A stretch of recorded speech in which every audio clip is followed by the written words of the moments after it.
Nobody tells you that the reason you're tired, broke, or emotionally drained isn't because you don't work hard. It's because you give too much without protecting yourself. I want to talk about why self-respect actually creates abundance. Somewhere along the way, many of us were taught that being kind means being accommodating. That love means self-sacrifice. That if we just explain ourselves enough, people will understand. But what no one talks about is how people-pleasing quietly drains your energy and your money. People pleasing isn't just emotional, it's financial. It shows up as undercharging, overgiving, saying yes when your body is saying no, stretching yourself way too thin because you don't want to disappoint. And then one day, you're exhausted, overwhelmed, and wondering why you're working so hard but still feel behind. The truth is, every time you abandon yourself to keep the peace, you pay for it later. Sometimes emotionally, sometimes financially, and sometimes both. We were taught that kindness means putting yourself last. But that's not kindness. That's self-erasure. Real kindness has boundaries. Healthy love doesn't require you to be smaller, quieter, or more patient than you already are. Boundaries are not rejection. They are self-respect. And self-respect is what creates sustainability in love, in business, and in life. For a long time, I thought I needed to explain myself to be understood.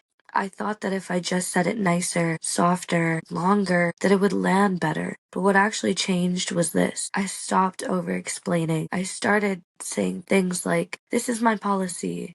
This is what works for me.